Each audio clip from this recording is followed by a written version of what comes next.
FLOSSTUBE, it's Leigh from Creatively on Valentine's Day, Sunday 14 February 2021 with FLOSSTUBE number 63. I think it's 63. Feeling a bit flushed actually. I don't know, it's been a bit of a weird morning. I'm just home. I've been away for the weekend, house and cat sitting for my friends. So I'm a bit covered in cat hair and my allergies are playing up a little bit. In theory I should go out and do a little bit of yard work, but I don't think I can handle the humidity or the being that close to nature when I'm already feeling my eyes are a bit scratchy from cat hair and stuff. I'm totally a cat person, but I acknowledge that as I get older I become more sensitive to the cats, and certainly having looked after the cats for a couple of days and they sleep on your bed, and no matter how clean the house is, you still got cat hair everywhere. Yeah, it does kind of impact me. I had coffee with a friend.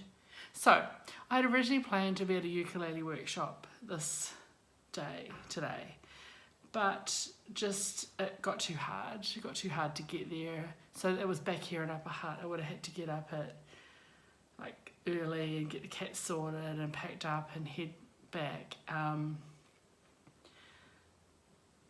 And I just then also wasn't sure that I wanted to spend all day playing ukulele this weekend. Anyway, I just decided it wasn't the right time. So I didn't register for it, which I'm kind of glad I did. I'm kind of glad I didn't. In the end, I caught up with a friend, and anyway, she wasn't feeling that well, so she's actually gone to the hospital to get checked out. We're hoping it's just like a little anxiety attack or something, but I was about to call the ambulance, but she decided she should wait for her husband to take her. So hopefully it's just all a bit much and she just needs a bit of a rest. So yeah. Yeah, so what, it's 1 o'clock and I'm home, and I almost didn't do a video. I'm feeling a bit over it all. But no, I've got a little tiny bit of stitching to show, so I thought I should. And I just checked my mail from the weekend, and I didn't get my Silks For You delivery, so I don't have any haul to show you, but I do have a couple of things. So what have I got? So last Monday was a holiday here, Waitangi Day, and I made a project bag. This is a Judith bag, as in it's Judith's pattern and Judith's fabric, and Judith showed me how to do it.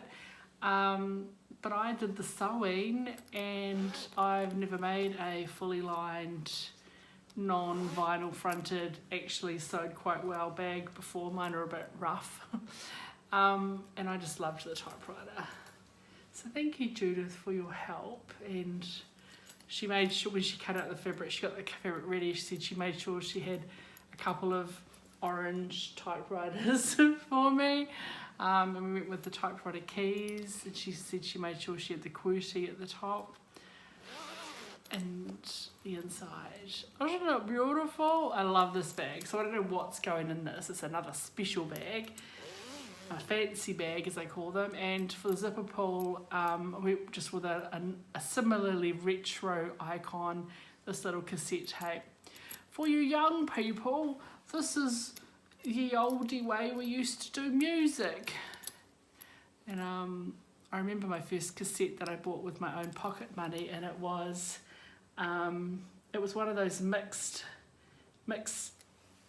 records, like now that's what I call music, or Solid Gold Hits 1980 something. So I think it was probably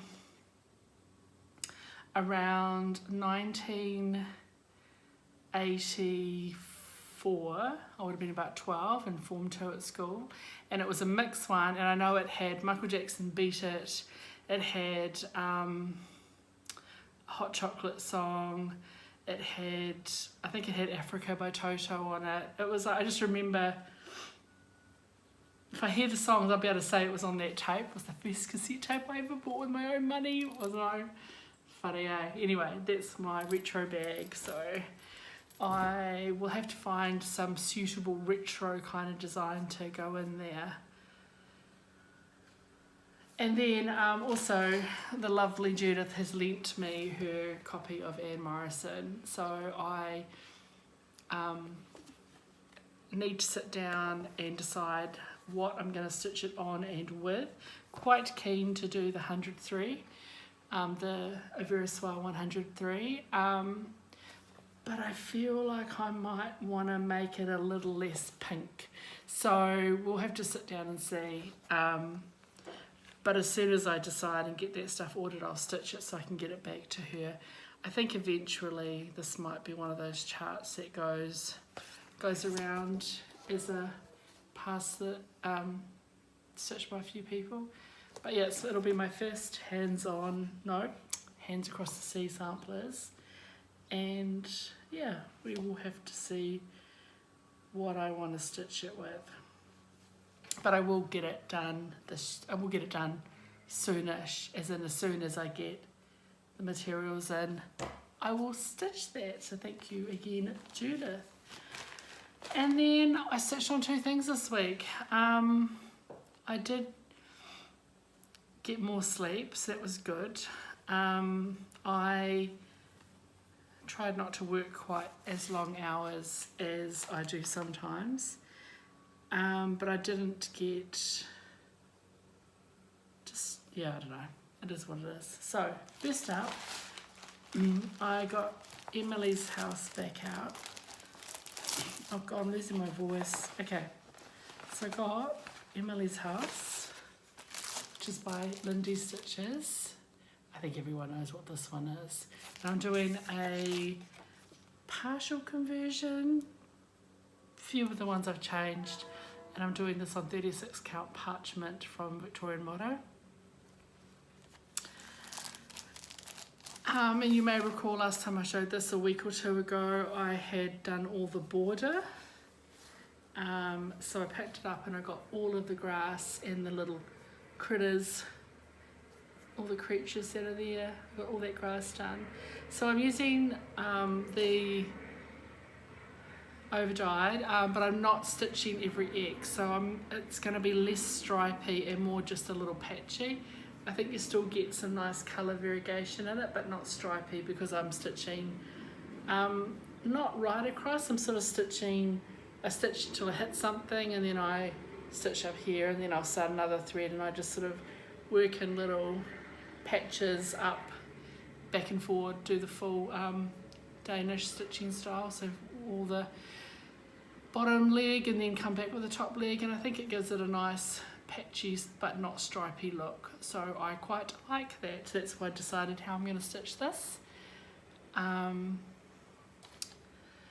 Just got a message from my friend's daughter, and they have given my friend a little drug to, she was suffering from some heart palpitations, so I'll have to catch up with her. At least she sounds like she's doing okay, but probably a good thing that we decided she needs to go to the hospital, so yay.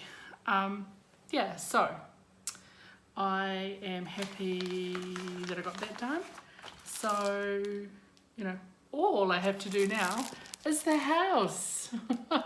The house, and of course the moon and the sun, but I'm really looking forward to the house. I'm one of these people that I like to leave the juicy bit to the end if possible, and that the house is the main focal point. I know some people go straight to the house. Similarly, when I stitch someone with a face, I like to stitch the face last. I like to, if the lips and the eyelashes are back stitched, I like to do that last. Oh, maybe if beads come, you do beads after, but from a stitching perspective, I like to leave the pretty bit to the last. I know some people like to get the face in first, but I'm the complete opposite. So yeah, I'm going to get the house done, which, anyway, I'll put it away for a week or 2 and then pull it back out again. But I'm glad I got all that bottom grass done.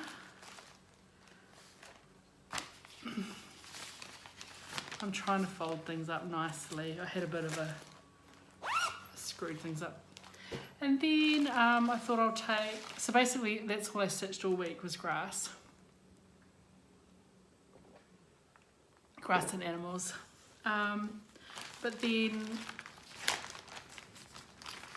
last week part 4 of the Peppermint Purple Mandala Millifiori came out, and I hadn't stitched part 3, so I decided, because I was going to my friends and I wasn't taking a lamp or anything, and their light's fine, but it's not, there's no target lighting,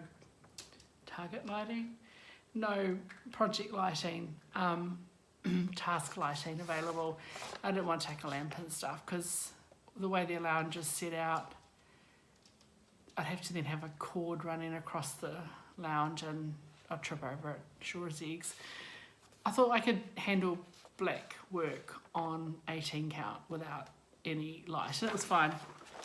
So I got a little bit of binging Netflix done while I was there. Which way is this? And I got all caught up with parts 3 and 4. So yeah, it's all caught up now. And it's different on this dark fabric. It's kind of weird.